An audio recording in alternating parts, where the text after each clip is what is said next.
Right. Thank you, and everyone, for joining the Internet of Value Foundation in New York, episode 147. And for all of those who come and listen to this information in the future, I hope you guys find it as valuable as I know I do every single day. I get to be here, have these diverse amount of mindsets and perspectives and individuals who come and share their information in this space. Welcome, Shellfish. It's the first one to join. Um, Thank you for being here. And give me a moment. I'm going to go grab some stuff to put up top about the topics I have above today. I think it'll be a fun conversation, I'm sure. And it's something that you were also speaking about already, Shilford. So if you'd like to start it off, feel free to. Um, well, yesterday I found a little reverb. Yesterday I had found the paper from Anthropic, and I was wondering if maybe you had seen it, if you wanted to kind of go over it about the Golden Gate, I think it was Golden Gate Bridge, learning model, which the model keeps bringing up, or Claude keeps bringing up the Golden Gate Bridge in every conversation in regards to joke telling or what color the bridge was. And they said they started implementing that in their model. Have you heard that, or do you know anything about that training set?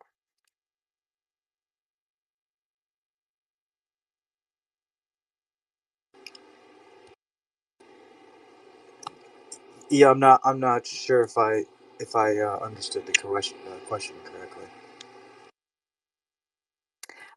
Yeah, I mean, it was a new type of training. I guess they were doing. I believe it was called like the um, dictionary learning, if I remember correctly. Um, but they said every time they interacted with Claude, it would continually bring up references to the Golden Gate Bridge, like, oh, I went on a drive on the bridge, or oh, did you hear the one about the bridge? And then it told a joke about suspension.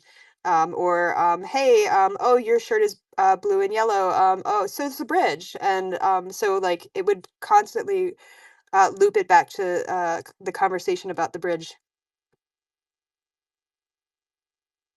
But this was a newer thing. I guess it was just released in June. Have you heard this? Because I kind of feel like this Hello, is the same type everybody. of thing that we as humans do, like especially with XRP. Like we always talk about XRP, and are obsessed with discussing it in everyday life.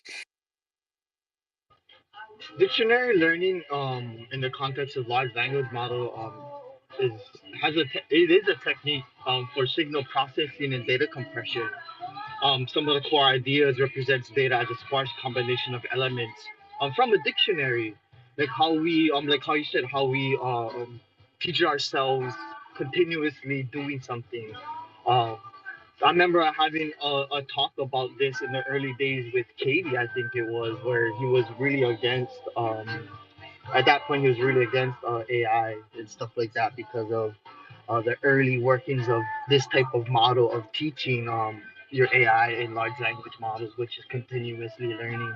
But with the evolution of it, data representation, you give set of data points, words, sentences, images, even other information and data points you can put into the large language model, even like a whole dictionary.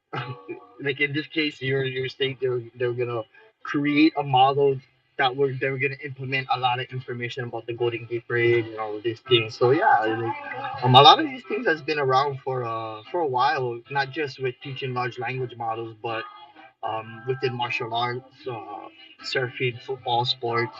You're continuously doing certain things to get better at it, by continuously doing these certain techniques. With some of these things, it gets better at answering. That's why you continuously do it. That's why Cloud is always bringing these things up, or you see some of these repeatness of some things with a lot of these models. Well, how you guys been? Hello, everybody. Aloha. Aloha, brother. Go ahead, Shellfish. No, I'm so glad that you jumped in and we're able to talk about that 808. Thank you.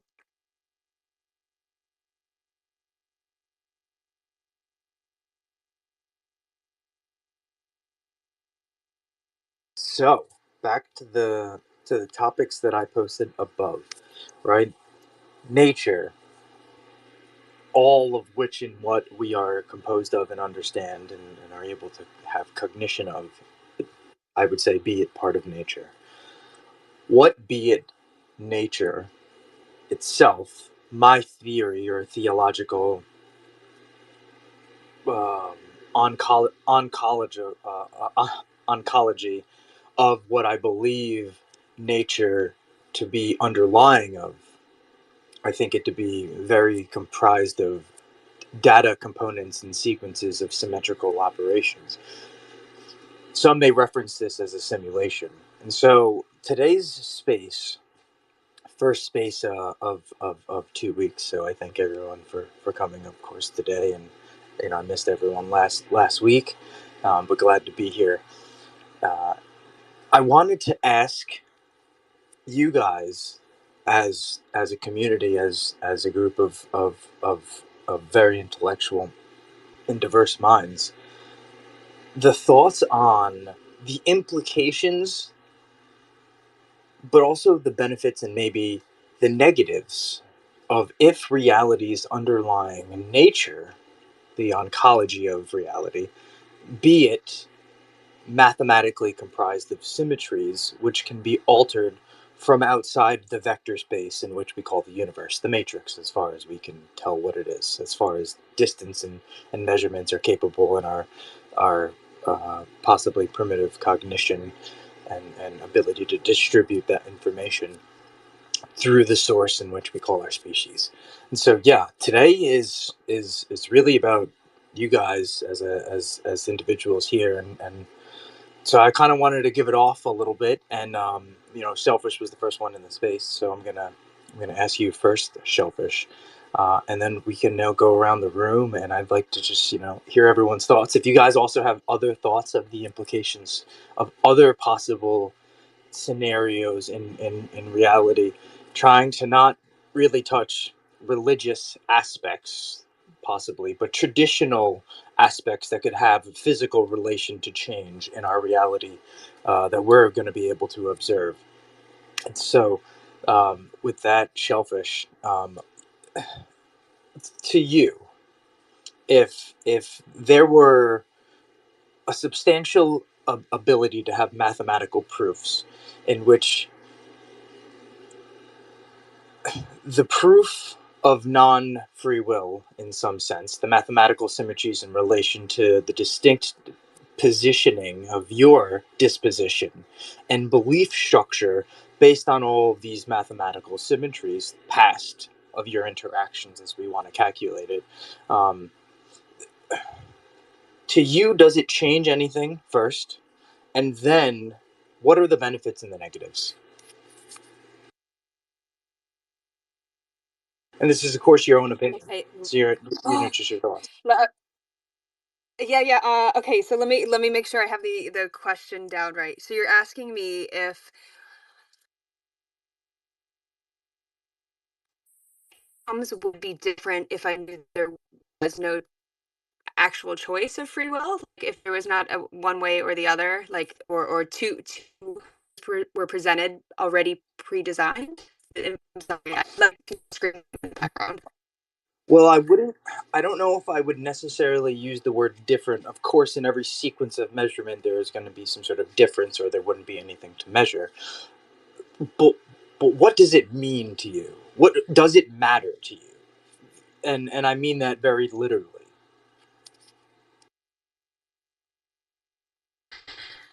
And you're rugging a little bit. Matt, I if don't I I don't I don't know if you're in a Yeah, she's rugged.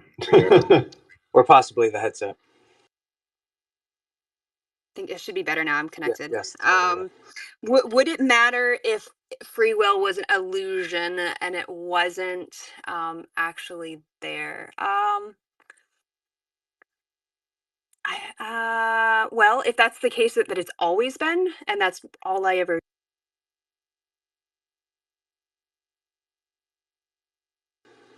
We lost you again. I'm gonna go down and come back up because apparently my phone doesn't want me to answer.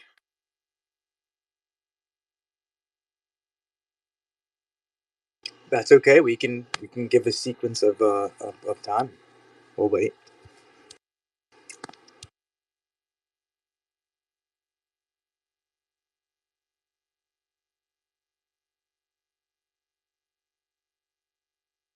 Am I back? Yes, you are. Okay. Perhaps the Twitter algorithms have predetermined that I've already expended the amount of tokens I'm allowed to utilize today. So my free will to answer your question is been answered. No, I don't know. Free will. I feel like we're always presented with A and B, so we have a limited choice, but it is uh, funneling us towards a goal. I think we discussed this in another space the other day, and I feel like that's kind of like what a midlife crisis is. That not everybody has them, but I think it's kind of like if you've gotten so far off your path in life, like where your goals were that you kind of wanted to attain or achieve, that it kind of shakes you up, and it's like, okay, this is your kind of your last chance to get to that before the time runs out on your clock. So I mean, you have those choices to go down all those alternate paths, lots of sliding doors. So there's, I mean, yeah, there's a limited number of choices, and an illusion of free will. Um, so I don't know. Does that answer the question enough? Well, does it matter to you? Um, well, if that's the question you were asking, it does. Did I go off on a tangent? So that could have been a Okay. tangent that you were not really asking that question in that way. So yes, it does matter a little bit.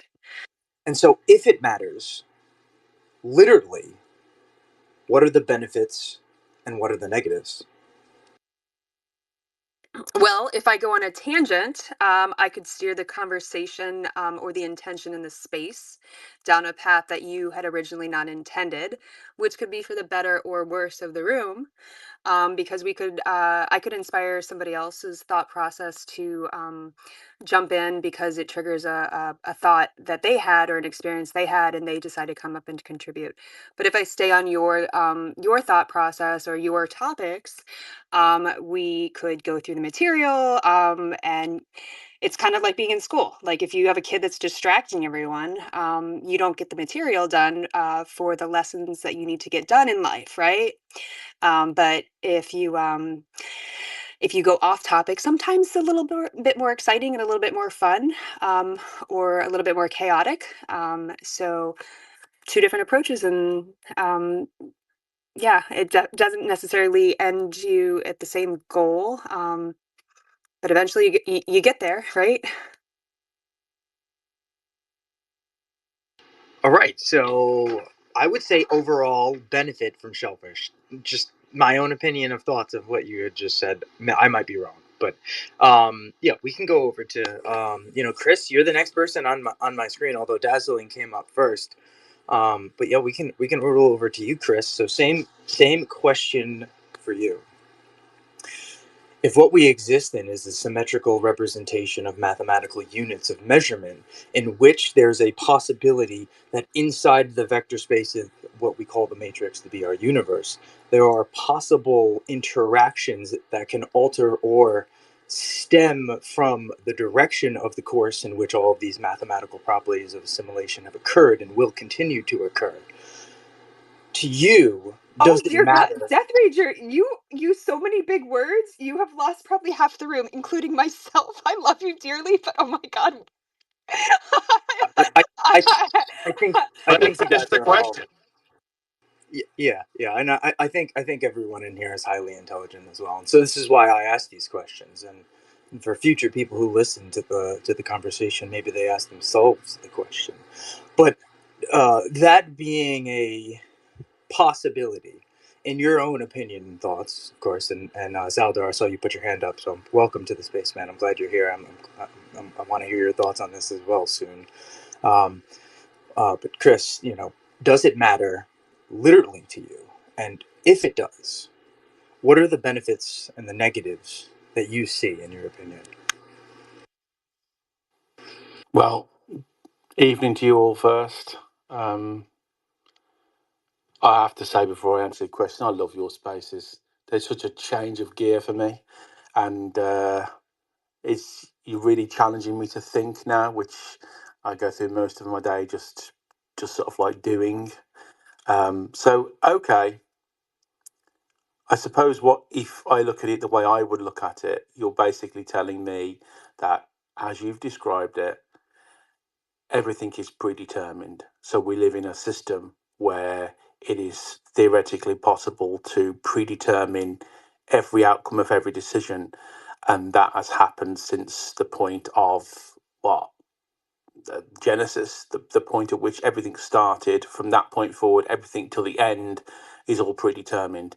Therefore, whatever I do is already essentially predetermined. Therefore, I have no free will. So that's how I interpret what you've said.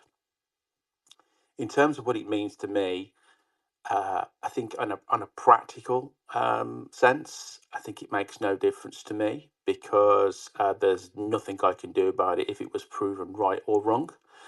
Um, However, thinking about it more deeply, it would be a bit of a bummer to know that it doesn't actually matter what I do. I was always going to do it. Essentially, am I going to have chips for tea or a jacket potato? And it really doesn't matter because I was always going to have chips, even though I told myself I was probably going to have a jacket potato. Um, Bottom line, I suppose, from my perspective, is um, whilst I can sort of see where the theory comes from. Even just trying to do that um, at the scale you're talking about just wouldn't even be theoretically, it wouldn't even be feasible with the most powerful supercomputers we've got today. So I don't know. I remain skeptical of the actual question, but purely theoretically, I don't honestly think it makes a great deal of difference to me because I genuinely can't do anything about it anyway. So I will not allow it to concern me. I'll go about my life and I'll make the decisions that I want to make. And if they were predetermined, then I hope they were good ones.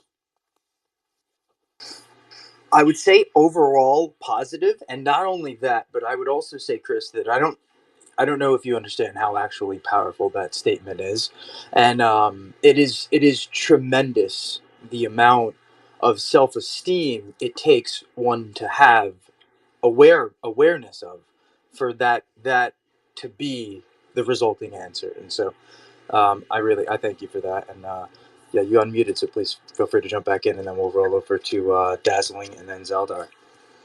No, that was just my fat thumbs. I shall mute myself again.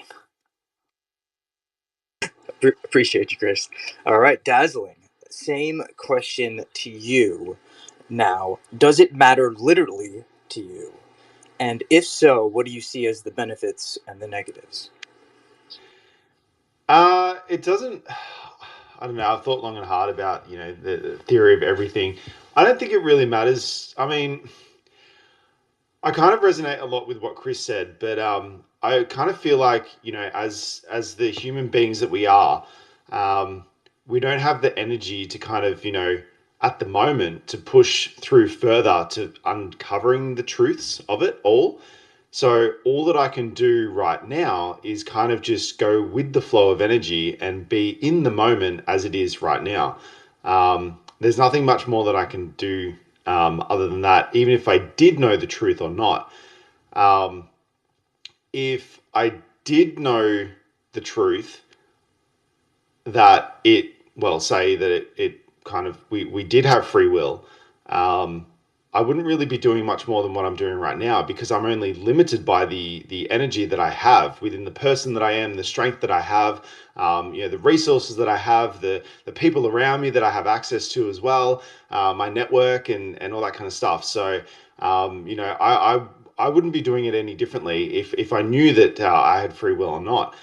So here I am, just kind of, moving on through this space and time, the best way that I possibly can, and trying to do it as positively and as happy as I can possibly do it. And until I get access to, other forms of energy where I can kind of excel that, then great. And if I knew that I had free will, then I would continue to just, choose paths that resonated strongly with, being as happy and as fulfilled as I guess I am now with what I have. So yeah, that's my answer. It's a great answer, and the implications are huge. And well, at the end of everyone giving their opinion, I'm also going to change gears and also ask a different question in regard to all of the answers that I've been given so far. And so, with that being said, Zeldar, welcome to the space, man. I have not seen you in quite some measurement of distance, and so thank you for being here. But same question. Dude, how the heck are you? It's been so It long. has. It My has. gosh. Okay, so equivalent of the question here that I'm saying. As I experience it, the universe is not locally real. However, there are ones and zeros in place that are kind of like asleep. So when consciousness enters into them, it knows whether to pop into existence, what color, and what chemical composition it has. So the stuff is there, it's just in a quantum non-locale state. So it can pop up when it needs to. But as far as I've experienced the universe, it's not locally real. The amount of focus that the consciousness, and remember, consciousness there's only one of it in the universe, but it can pour a different amount of itself. Well, I use the analogy pour, but think of it as a lens, really. We are the lenses that it is looking through. Even the ants and the grass and the trees are how much consciousness they have is a lens that's being looked through. But oh, sorry, GPS is going off. However, think about it this way. If you were to put a book out tomorrow about the culmination of your experiences and no one looks at it for at least 25 years, but then someone does and it becomes a smash popular hit 25 years after its time, only going forward from that time does it have a significant effect on the reality that it exists enough. It didn't have an effect in its time, but it still existed to some extent. Or a better allegory that's a little bit more simple would be some kid drops a piece of what is it? What's the little firecrackers you get on the string of firecrackers on 4th of July on an anthill and blows the whole top of it off? The bottom of the colony workers don't know that anything has happened to the top of the colony workers, but it's still the ramifications affect them greatly, only moving forward in time, and then they rebuild the top of the structure even better and more durable with new mucus that holds the structure even better fundamentally, and the whole structure is reforged and even more workers are made that can accommodate for that. All food for thought, really, but I really like that question. It was very well put too. I really enjoyed everything you had said, Zeldar, and I truly do hope that you come to more of these conversations that I host. The input can't be understated how empowering that was to myself and enjoyable. So I appreciate it. Brother, good space. Let's move forward. I'm interested in the next question. Yes, we still have two individuals who haven't gotten a chance. Actually, 808. I think you had been up here as well and haven't gotten a chance to speak. Sure, yeah, and Bus Oyster, yeah, welcome, man. First time I've seen you in the space as well. Checked out your account. You have some pretty cool stuff on there. And you've had your hand up and you've waited very patiently. So I'd like to roll it over to you, ask you these same questions. I'm sure you've been in the space. If you need me to refresh it, please feel free to ask. And then we will roll over to 808 and Fridge to hear the same responses. Sure. Could you refresh me on the question real quick, please? And so today's space is a question that I hold to myself very constantly, and something I think about from an interest of an observer.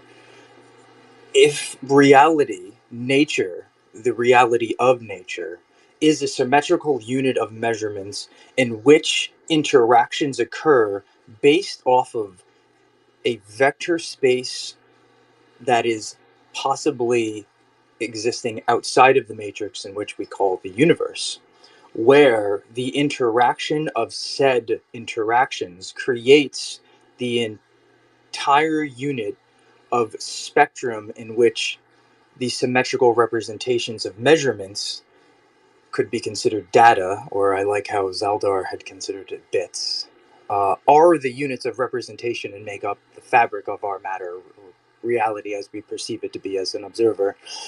And if so, in your opinion, does it matter to you literally? And if it does, what are the benefits and or the negatives that you see in that conclusion? I see. That's a big question, and I could probably ramble about it for hours. So I'll try to keep it short. But does matter to me? Uh, I'll start by saying yes. I think I agree with Saldor. Uh, in I think in my sort of cursory understanding of physics, I can't claim to be a physicist myself, but I would say that uh, physics is pointing towards an informational universe, and when you introduce a temporal dimension, a computational universe, right? And so what we perceive as observation and inference and thinking and reasoning about the universe is just computation, right?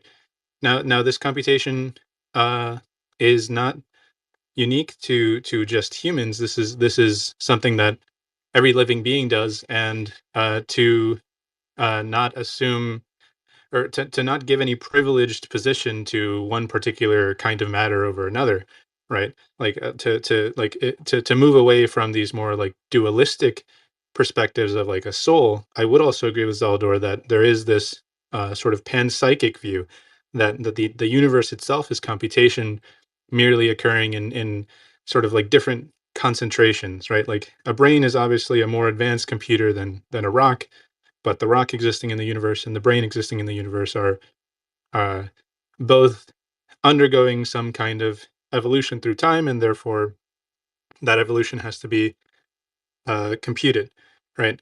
I would make a distinction between a computational universe and a deterministic universe, because or rather a predetermined universe. I mean, because um, in a predetermined universe, you can say that like you can say everything there is to know about it beforehand, but you can't say everything there is to know about a computer program until you run it, right? We know from the halting problem that there are bounds to what problems are computable and what problems are incomputable, right? And we know that some problems, even if they are technically computable, are computationally intractable, right? Like you would need to run a computer for a billion years to figure it out, right? This is the point that Chris made about the supercomputers trying to predict things. Uh, so I think what we consider free will can still exist in a in a computational universe, right? It's not like in a practical sense, right? Like your impulses, your conscious thoughts and beliefs are going to evolve according to these like universal mechanistic principles, but that doesn't mean you like can't like that doesn't mean you can know what they are beforehand. Like they still have to play out. They still have to be computed. Uh, so the how do I figure this into my life? In the space, I posted a picture of a light cone, which is many of you may be familiar uh, from physics. That we know that the speed of light is constant. Uh, and so it defines these boundaries of causality, right? This cone, or this hypersurface in 4D spacetime that defines the limit of what can be perceived and affected, right? Um, and much in the same way, since we are bounded computational processes, right? We have a limited amount of parameters. We have a limited amount of neurons in our brain. Uh, we experience a similar computational boundary, right? There are it takes effort to change your mind. It takes energy to change your mind, and this defines an inferential velocity, right? And this inferential speed limit defines this geometry and belief space that determines what you can know and what you can't know, right? Anything outside of this cone is fundamentally unknowable to you. Uh, and so I think to give a more practical perspective on how one should approach these things, typically what's outside of that cone, we already have a word for it. It's called God, right? It's called the transcendent, the Tao, the ineffable, right? The unknowable, uh, the incomputable. These are all referring to the same thing, and we access this through mastery and through intuition, right? Divine inspiration is like, like, oh, how did you know that? You just knew, right? Because you've been practicing something for years and years and years. So I think expanding this cone, expanding this awareness, and expanding this understanding of uh, the the artificial distinction between the self and the rest of the universe, like letting go of that is really how to proceed given these things. But I've been rambling for a while.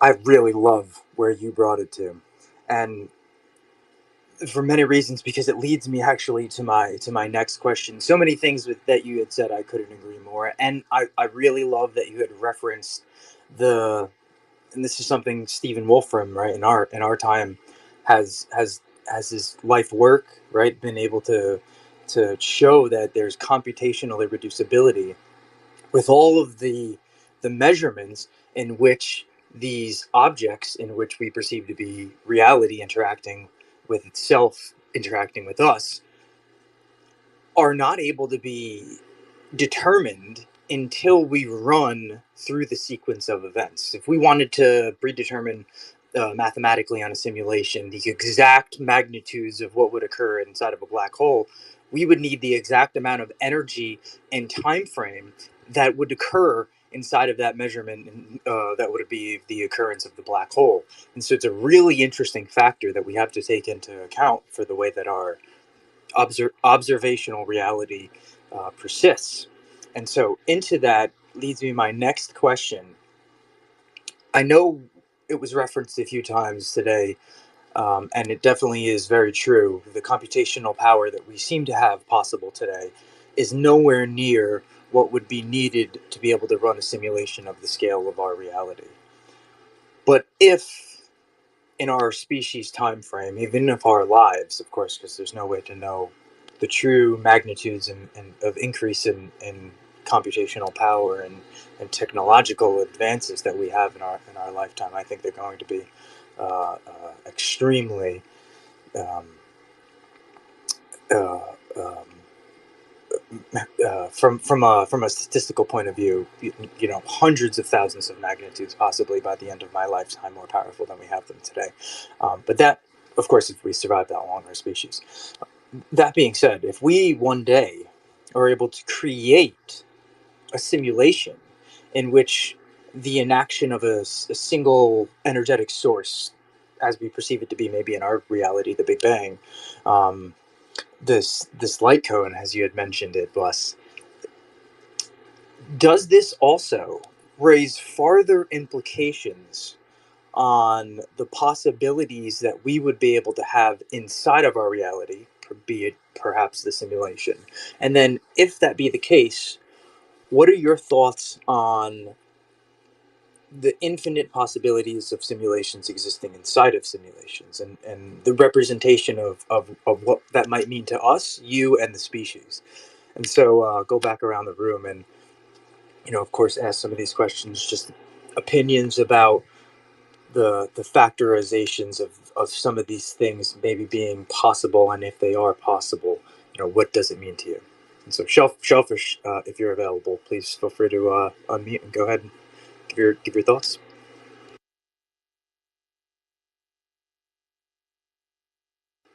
Shellfish. I'm sorry, I'm tending to my daughter. Can you give me a moment? I apologize. It's okay. We can come back. We can come back. Chris, you are next on my Yeah, screen. So if you'd like to I'll jump go. in. I'll go. I'll preface what I'm going to say by you're one smart dude.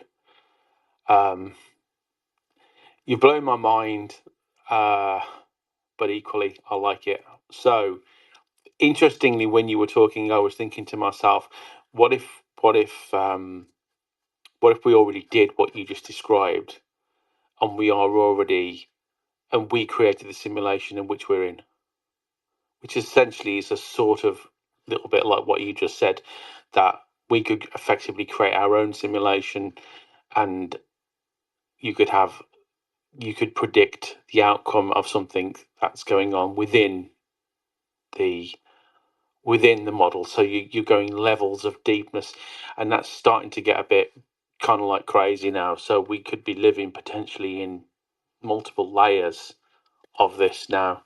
So I don't know. I think sometimes you have to know when you're out of your depth, and I kind of feel a little bit out of my depth with some of the people that I've spoken today. I'm not by any means scientific or anything like that. I just enjoy being challenged to think about stuff. If it's not written in JavaScript, or C, it's probably not my thing. But I really enjoyed listening.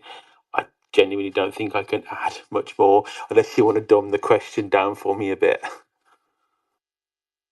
Yeah. Okay. And listen, don't even worry, Chris. Right? Because like we're all enthusiasts in this conversation right now, and even if anybody was a physicist, this is all theoretical possibilities. Of course, none of this stuff is like publicly available or any sort of technology like to mathematically calculate, the possible symmetries of reality in and itself and other realities, right?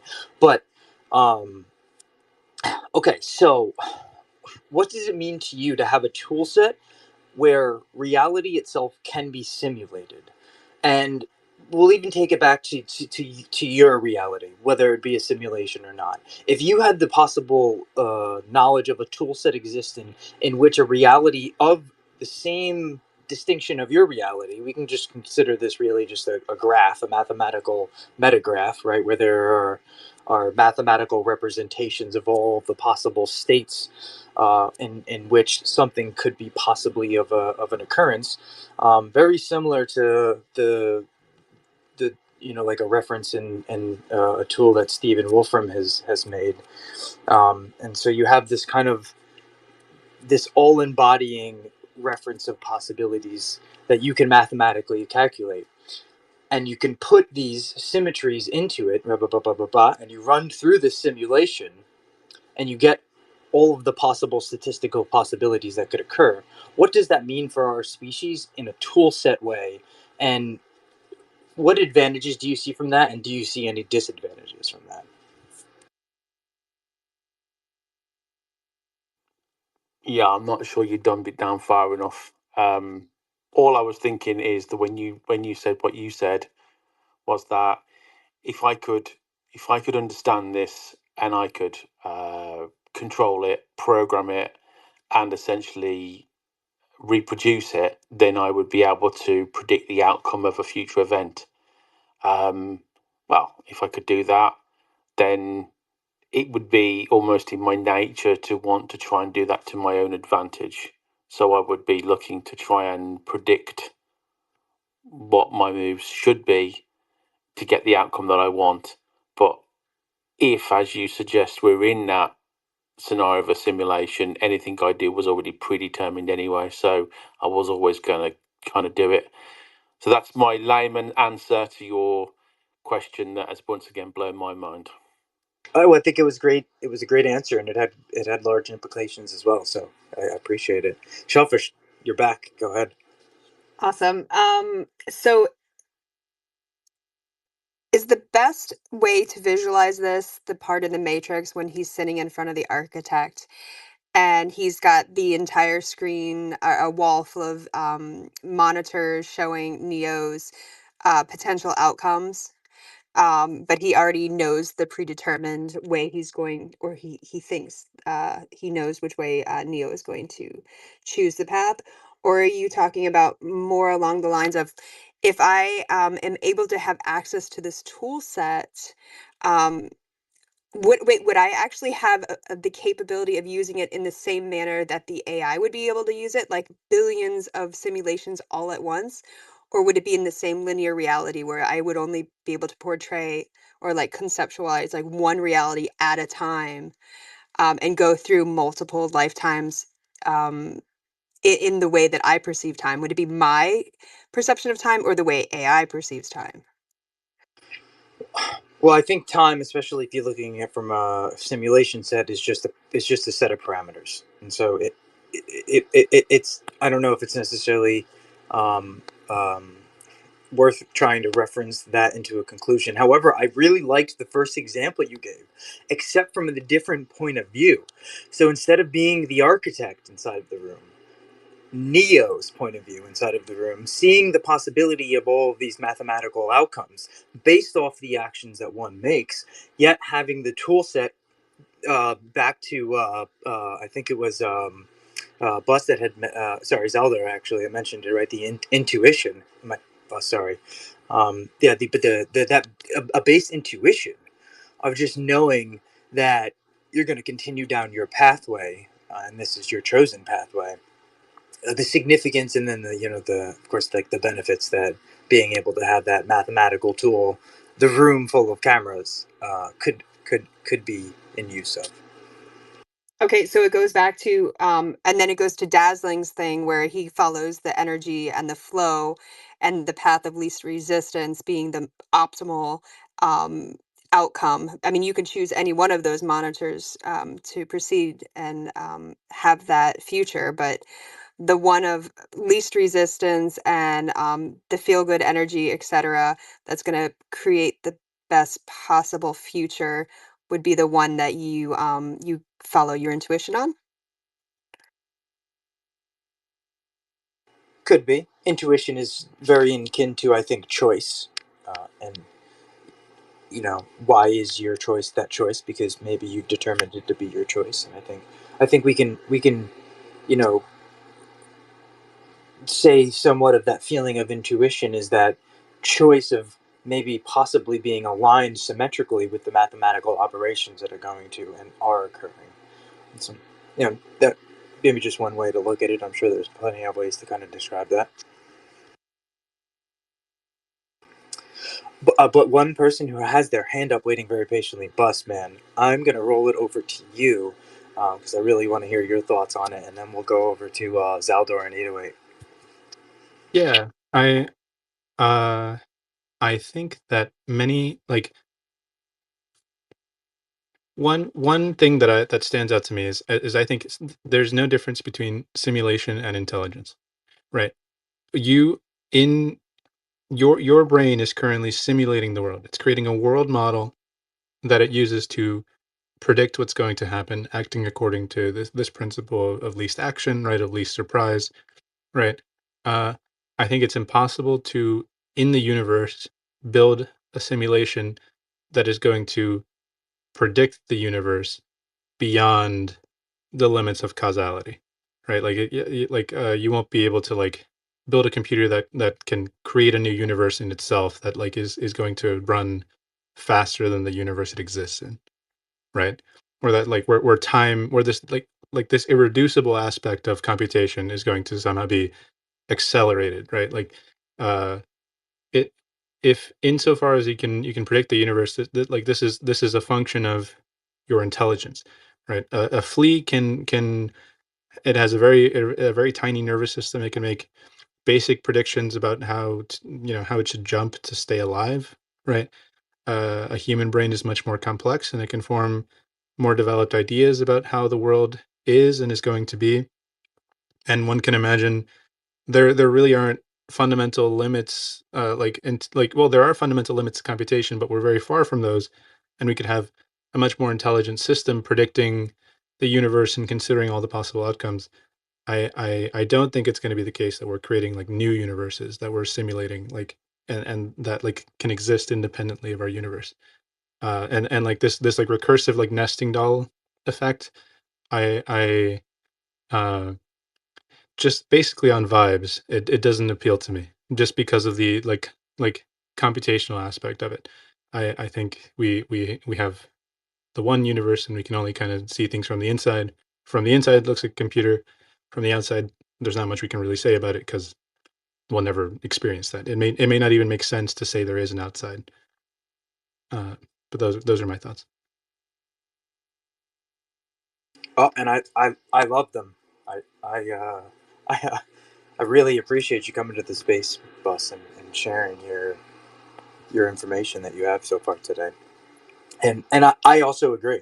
I think when talking about the outside or the the possible existence of the outside of the exterior of a matrix, yeah, there's very real little relativity and meaningfulness to even really mentioning it, other than in the aspect of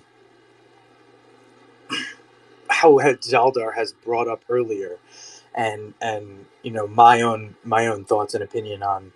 You had mentioned some words earlier, Bus. This metaphysical layer, though, right? This underlying. I like to also think of it as a platonic space of minds, as Michael Levine puts it, or this platonic solids of existence, where these interactions are actually occurring in this quantum layer, as we may perceive it to be, that builds up all of this material structure. And so, I think in relevance of that, it makes a lot of sense when you also speak about the depth of the entering of the further illusion of simulations, and why that really why that really might not make a lot of sense to do in the first place. Although one thing popped in my mind when you had mentioned it, and it kind of fell in line too what how Zaldar had mentioned before, as almost like when the representation of what we're perceiving to happen occurs, that is actually when the bits or the energetic units of representation needed to render that particular operation actually come into play. And so there's this like ton of compression and compression and God, I blanked on the word. Um, it's a type of conversion between computer languages. My brain. But yeah, like a compression of the information, other than when it's actually needed to be sourced. So I think that's also like an interesting thing to think about it as, like, maybe that's what could be occurring in simulations, and further down the line there's just like a further compression of the information to try and get the source of what the aspect of the action of the answer that whatever species wants at that point in time, because you'd probably be thinking so many depths of different types of species, so many iterations of simulations, and it's just, yeah, it gets a little wacky. But Zaldar, please, man, feel free to jump in. I actually got to hop off, and I actually hate to kind of put it this way, but you are looking at your phone right now. You cannot fundamentally prove with just your sensory data that I exist on the other end. You are hearing my voice, and we're having a conversation, but outside of that, we don't have any kind of data or way of perceiving that this is occurring, unfortunately. I think that it's already happened possibly 3 times, because we have the nothingness, the vacuum of space. I'm doing this from a materialist kind of way. And we also have, with our faculties, we know certain things are going to come on to us in the future. We can have ideas that do not yet exist that we could come into fruition. So there's that to consider, which we know that is quantum physics and partiki, if you will, in the Cathara grid language.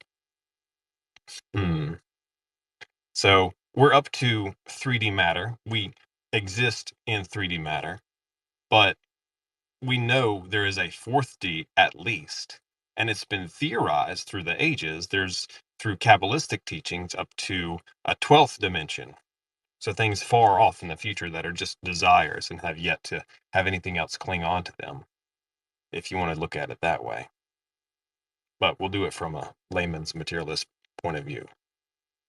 You cannot prove with just sensory data that I am real, that you were just looking at your phone, but it could just be you sitting in a honeycomb somewhere being fed sensory data, and have already put on 3 sets of VR glasses that you had no idea that you did, because the rules of the game take away your memory from the rules of the previous game. And I'll land my plane. Have a good night. Good night, Zaldar. I should say night. Sorry, I don't know if there's anything actually good or bad out there, but I really appreciate the thoughts, and I love the little haymaker in there because you're right. In many ways, there is no way that we can truly prove this sensory of data that is being comprised in our brain, other than the factor that we believe it to be there. And I think it also leads me to an interesting thought and statement where um, I believe the statement to be true, but take from it what you will. You know, believe nothing that you hear and only half that you see. I think there's a lot of truth in the non-truth of that statement. But 808, man, you have not gotten a chance to speak on this thought and questions and anything so far. Really talked about in the space. So if you want to, feel free, man, and jump in. Please go ahead. To tell you the truth, I don't even know where to start because I'm still stuck on your first question that I had a deep thought about, and I'm kind of it's all mixed up and mumble jumbled now because there's a lot of good good talking points. Everybody was sharing their thoughts. I'm just gonna try and just jump in wherever I can.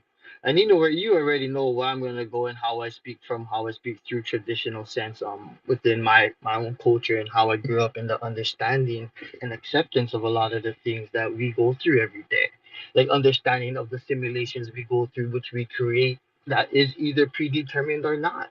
The acceptance of, when we contemplate. I like whoever brought up nature's computation, because that's such a powerful thing. When we really think about it, the idea of multiple nested simulations within nature's computation, we can look at where we live on land, um, you know, the sky, the ocean, um, in space. All those are different multiple nested simulations of their own predetermined set of rules that they are in, which we all live in. But there's things that interoperate, that they all interconnect with each other, which in my Hawaiian ancestry and traditions, we call these things mana. Mana, which is a spiritual energy that flows through and connects all, in energy that flows and connects all existence. The ebb and flows, even when it comes speaking about quantum entanglement. I remember I speak about this a lot, understanding how how such as the moon affects the tides, or even understanding how we can even use the positioning of the stars to navigate through these different oceans and lands, understanding how even the effect of a bird in the mountain when they eating seeds fall down to the ground, which puts it through a process that gives it strength against diseases, which comes to where I always study with our endangered species that we have. I always talk about this with the ohia plant. Like it's so wild that we create simulations upon simulations upon simulations without even know we do. Like right now, some of these things are predetermined in a sense, but also there's things that are not, that happens just on a whim, by certain things we do right now. And those are, I like what Zalder said, because there is a lot of things that we will never understand or know, but there's things that maybe happens that can have us obtain that understanding to know it. But accepting a lot of these things is where we try to be, um, is where a lot of us has a hard time in thus trying to accept, and understanding each simulation influence and is influenced by others, much like the way I was explaining how the land, sea, and the sky interact. Even though they're predetermined and separate from amongst each other from which they live, but they still interconnect with each other, how they interoperate and interact and affect each other. Just like how we do today, understanding how we affect each other, just like Zalda is saying, I'm like how he's just speaking. That just your words vibrating through this phone, or even if I wasn't even speaking through this phone, but I'm actually speaking through a mic, but the vibrations of my tone of voice is recognized by some people who don't even know my face. I could walk past them and I could speak, and they probably would come in, oh, I recognize that person. And they could try to tie, in those sorts of instances. We would, yeah, my mind is all over the place, but it's such a profound such a profound concept. Even I will go to even understanding family, ohana. Um, it extends biological ties to encompass a broader sense of community and connection. In that context, each simulation can be seen a part of a larger family of realities. We understand that we're bound together by shared principles, blood, energies. Just as family members support and influence one another, so too do the layers of simulation support and interact with each other, creating a cohesive and interconnected as a whole, which a lot of us would see as they would call it a one family unit and stuff like that. There's something out there that has been so far stretched that there was like a doctor that was trying to even teach this concept. It's not even a concept, but I'm just gonna put it out there because it is a word, and that word actually it has and amplifies such a deeper meaning, and is more profound. But it's not a steps or study or something like it's just like a word. It's called ho'oponopono. Ho'oponopono is a word within. It's just a word, but the framework behind something when you on it emphasizes restoring balance, harmony, and relationship within yourself. Um, and then that's different layers within your own body. You have your physical, you have your spiritual, and you have your mental. um and this is something we call la'ala pa'al, which is a healing practice, which is done when you start to go and understand yourselves at the three deeper meanings to kind of re-heal yourself.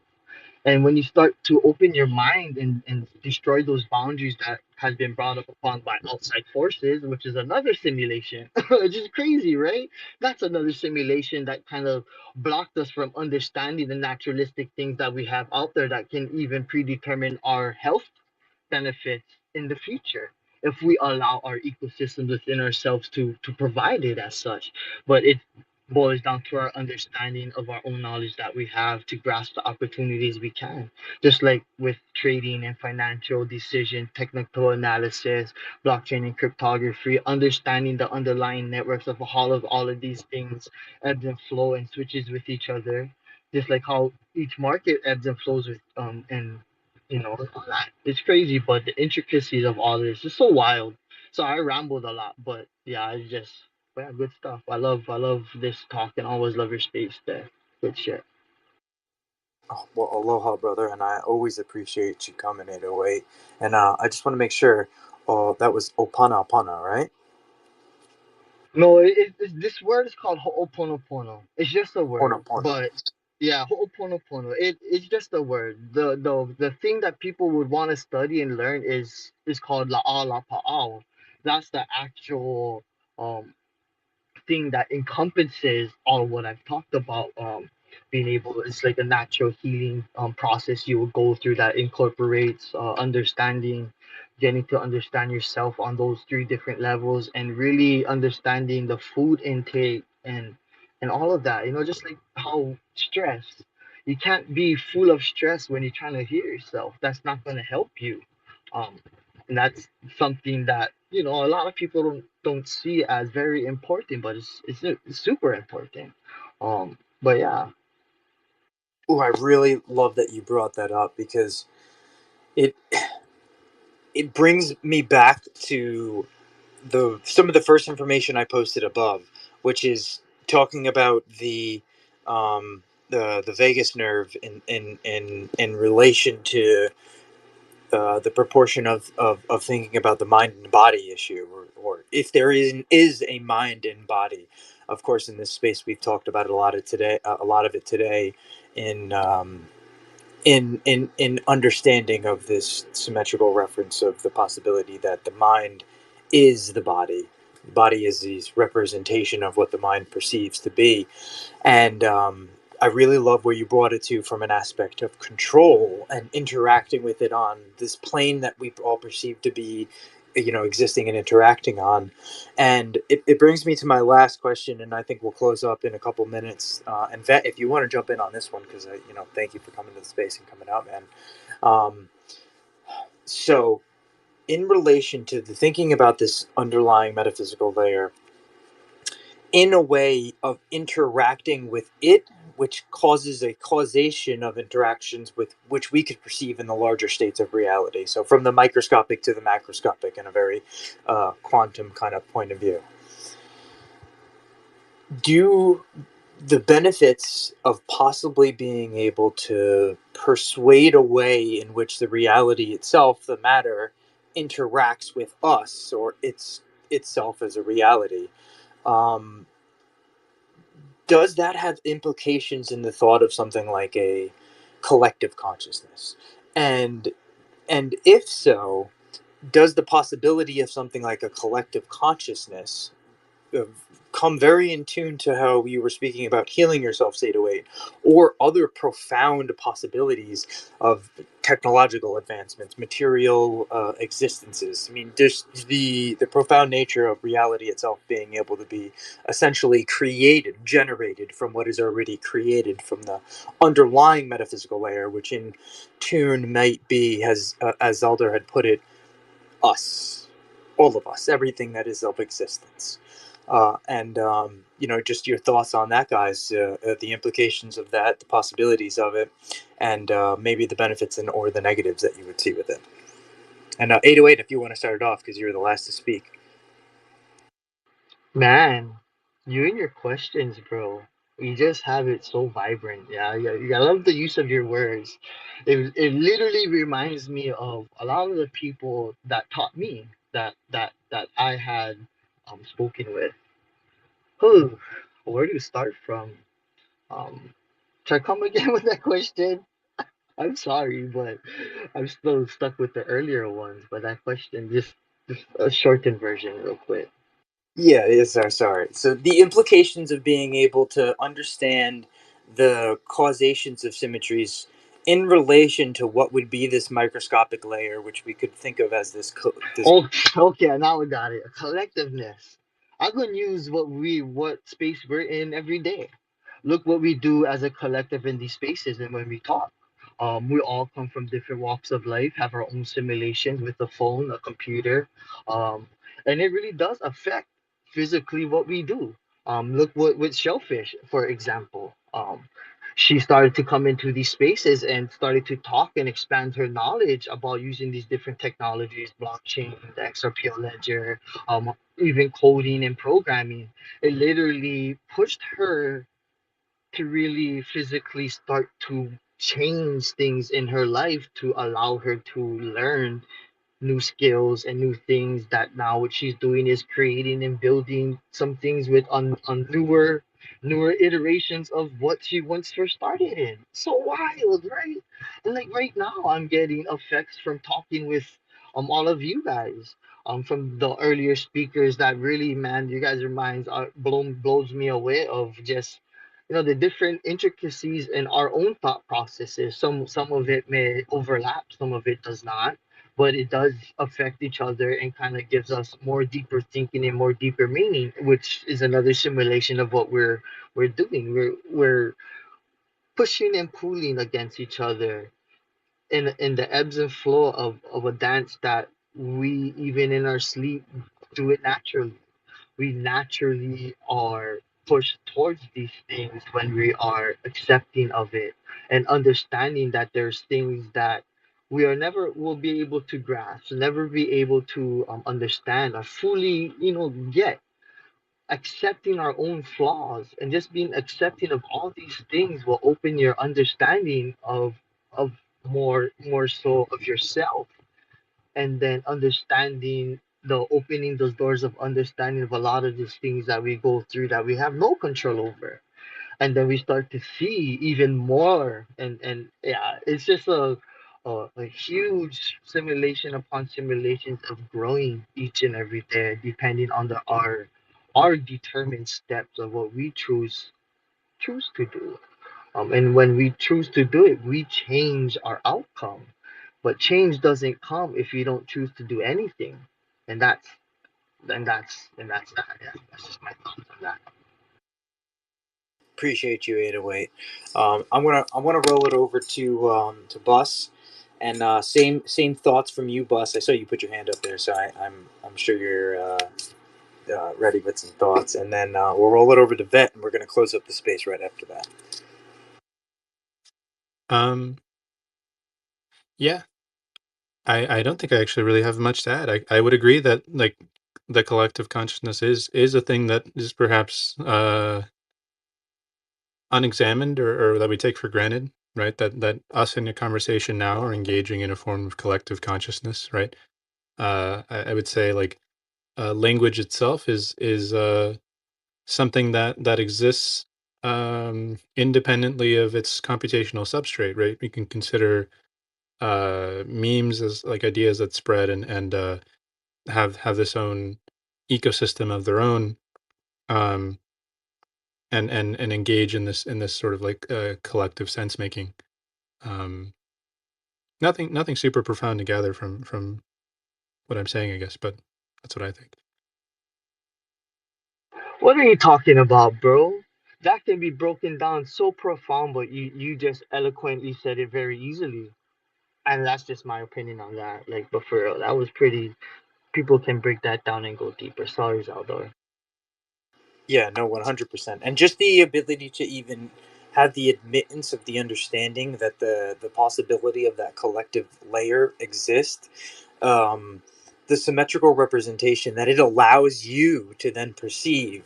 We call this, birds of a feather flock together. That mindset, the other individuals of your mindset that you get to then interact with and future engage. I think those implications are huge. They're profound, and I couldn't appreciate you, more for being here, boss, and everyone who came to this space. Zaldar, I saw you hit the request there, man, and oh, it looks like he dropped. Oh, unfortunately, maybe he had to go. I was gonna give him a moment though, because he was in the conversation earlier, and maybe he had some last minute thoughts there. But I'll send him the microphone again to see if it comes back up. And you're all right, Zelda. Please give us some last minute thoughts there. I think you might have heard the my last thoughts and questions in relation to the space and the topics above. So please go ahead, man. I wasn't going to come back on, but that was too good of a question. And it relates back to the first question I answered there, too. And without getting into Mark Stavish's theory of egregores, which is a fascinating read, think about it this way. You are in an alchemical situation right now, like with at all given points. There's ether, if you will, that can be tapped into at any given moment. You could think of it as almost like entering a URL on a web page, and suddenly you have a new website before you. You don't know anything about that website, but you have access to its information. You may not be able to completely fully understand it, but you can unpack that data as you proceed through the web page and kind of browse a little bit. Okay, this is some new information. To fully understand it, okay, maybe I didn't understand that fully, but we do this. We are wireless routers receiving signal at any given moment. We are antennas. The electromagneticity that we can attract and unfold is exponential, actually. But the the egregores thing I was talking about is you are going to act completely different with someone else in the room with you, and then you're part of their little mind sphere suddenly as well. The alchemical soup has changed, and then you can access new information based on what they have learned. The smaller and smaller you get, the more personal information you get. If you're in a community like even a study group, that's going to be a completely different set of information. That's why people can have study groups and accomplish so much more, because everyone's focused on similar or the same topic, right? But definitely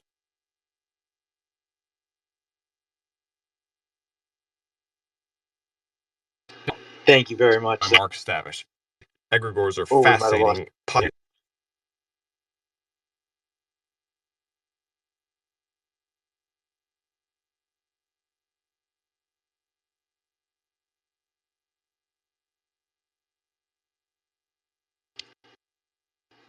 I love it, and I'm really glad that you did come back up, Zeldar, because that was a great piece of information to come to the end of the space with. Vet, you haven't got a chance to speak. I know you came towards the end up to speak on the stage, but Oh, your thoughts on anything that was spoken about so far, or just your thoughts on simulation theory, and we'll close it up there. Yeah, it's really broad, but thanks for bringing me up. And yeah, I definitely want to close up with, I think it is very, very fascinating to think about it. It certainly opens like so many possibilities and ways. But I found always, I guess that's cool for me or for anyone who maybe is in the same bucket, is it didn't really change my perception of life or anything like that, whether it's a simulation or not. I think that is like a good way to settle. So my perception did not change, even if it's like all scripted basically or not. We are here in the moment, and but I loved seeing people struggle and answer the question because it's truly a difficult one. But yeah, for me, it's not a difficult one because I find it just more interesting the thought about it. That's it, Vet, right? No matter what the possible preconceived notions of the actions of interactions were, nothing changes the fact that this is your moment and take opportunity to seize that moment. That being said, you know, believe nothing that you hear and only half of what you see. And it was a really fun conversation tonight, guys. I really loved it. I appreciate everyone for coming to the space, and hopefully, I see you in more spaces as well, Bust. But Vet and 808 appreciate you guys coming up, and everyone for listening today. Sasha, I know you came towards the end of the space though, man. But this is if you get a chance, this is really one of these epic spaces to great re-listen to. I think I'm going to give it a couple of re-listens as well. I just can't stand my voice, so I just try to lower the volume. But everyone have a great rest of the night. Be back Thursday this week, 4 p.m. Eastern Standard Time, and I look forward to seeing everyone there. I'm going to keep it on a somewhat of a similar topic. I'm going to speak a little bit about xenobots and anthrobots, some work from Michael Levine in the study of electrobiology, and in relation to this cognition or this cognitive possible layer of metaphysical structure in which we call the quantum layer in many ways, but the implications of interactions with that on these not so microscopic scales of organic and virtual simulations. But yep, until then, night everyone, and see you guys soon.